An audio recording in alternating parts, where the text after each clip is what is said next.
Some hoops now. The news we all feared was confirmed yesterday. Warriors all-star guard Klay Thompson tore his Achilles and will be out now for the entire season. He is expected to make a full recovery, but a devastating blow for Klay after sitting out all of last year with an ACL. So, Brandon, how do you think this season-ending Achilles tear ultimately impacts Klay's game when he does return? Yeah, this is brutal. When you have injuries like this, you then begin to think about your career and how you're going to come back. You do that as a player. The organizations do that. Now, with modern science, modern technology, modern medicine, you know, guys are recovering faster. You should be fine, but it's complex.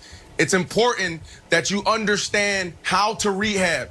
The Golden State Warriors, everybody in sports study them. They are innovators. They are trailblazers when it comes to taking care of their players. I remember playing for the Jets, playing for the Seattle Seahawks, and walking to our athletic training room and seeing our trainers and our staff talk about the Golden State Warriors and what they're doing. A lot of people lean on them.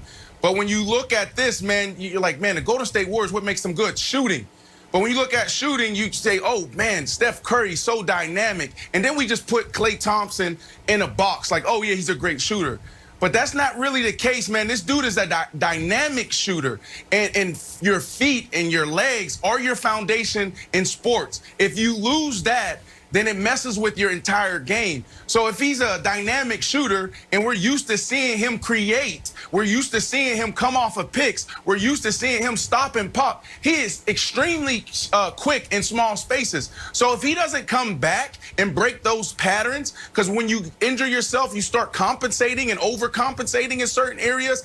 This could have potentially happened from the ACL injury he sustained with Game 6 in 2009 in the finals, and now you're dealing with another one. If he doesn't break this pattern, whatever that is, then we could see someone's career just trend in the wrong direction. But I'm convinced, I'm confident that he has the right team. He just needs to work hard, and a lot of this is going to be mental for Klay, Nick.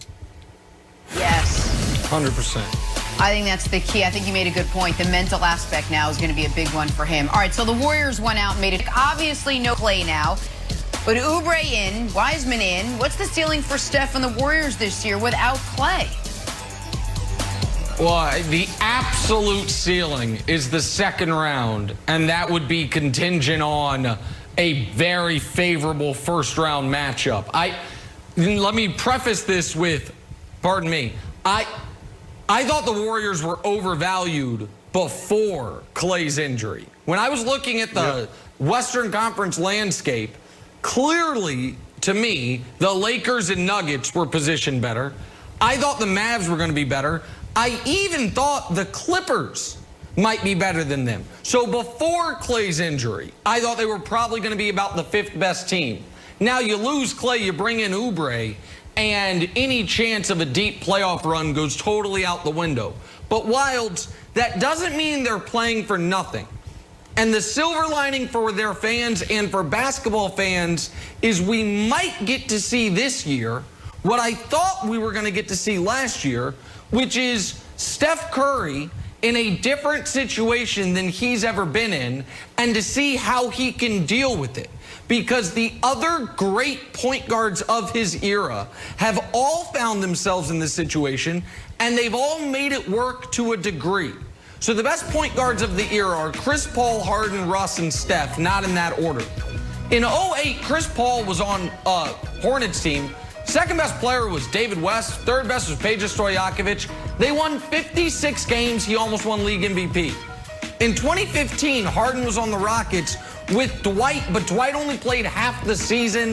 Donatas Motiejunas was a starter for that team. They won 56 games, made the Western Conference Finals. 2017, Russ, the first year without KD, before they got Paul George, led the league in scoring, averaged a triple-double, carried them to 47 wins. I think most people, Wilds, have Steph higher on the all-time pyramid than all three of those guys. But he's never been asked to do this, be the solo act on a team and carry them at least to 45-plus wins in the playoffs. And I'm really interested in seeing, can he do it? Because we know Steph is one of the greatest players ever in the right situation. Now he's in a very tough situation like he would have been in last year, but he broke his hand, so we didn't get to see it. I'm very curious to see how Steph responds to that, Wilds, and what the Warriors look like now when everybody knows Steph is going to have to generate almost all of the offense.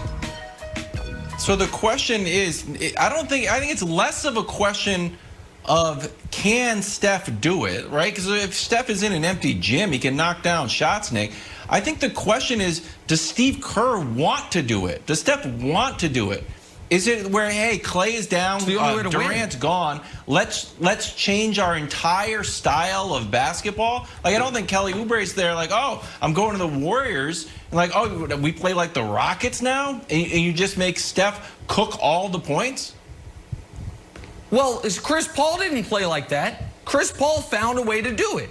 You had David West, you had Paige Stojakovic, you found a way to do it. I don't think it has to be ISO ball, but Brandon, I do think it will be interesting to see. Nick? Say it again? Yeah, but, I mean, I'm just responding to Wilds. Like a baller. Ball is life. What baller, what shooter, what dribbler wouldn't want to do it, Wilds? Like, everybody wants the ball. Everybody wants to score 50. I think he steps up to the challenge. I think he comes in and says, you know what? I'm going to go for a triple-double every single game. I think Steph Curry has that type of mentality. He's a champion. You see how he approaches practice. You see how he approaches game day. You see how he approaches life. I love it. But to answer the question, Nick, the ceiling is just playoffs. When you look at, you know, how the West is stacked right now, you got, in this order, you got the Lakers, you got the Clippers, you have the Nuggets, who should be better next year. You can even, the Mavs, the Suns. You know, I like the Suns. So for me, the answer is, you know, it's really just playoffs. It sucks because I was looking forward to watching this team compete, come back together. I know they were super excited. They took a year and a half off, and now they get this moment to come back and revamp what the Golden State Warriors are. So this is just bad for basketball right now. Nick, let me give you a question. Nick, let me ask you a question. Go ahead, Wild. Sorry. Before you go. Here's why. Here's just on your Steph Cook thing. The last 3 out of the last 4 years, it was Steph versus LeBron on Christmas. That's like the big marquee matchup. Last year it was Clippers LeBron. I think whether it's on December 22nd or December 25th, you're going to see it right away. Are you going to say, if you're LeBron, you're like, Steph's their only offense. Do you think Steph can get 40 points if the Lakers realize that on Christmas Day? I think he might get 20. I think you get 20, 24. Have one of those kind of mediocre playoff games if LeBron lasers in on him. Well, so that's why this is so interesting to me. Because, let's just take Steph and Russ for a moment. Nobody argues Russ is the all-time greater player. Nobody argues that if you put Russ in Steph's spot in Golden State, they would have had more success. Nobody would make that point. Yeah. But now we're going to get to see the counterfactual. We know Russ couldn't have done what Steph did during that dynastic run. Could Steph have done what Russ did, though? Could Steph have carried a team, dragged them to the playoffs with just will of effort, tenacity, and attack?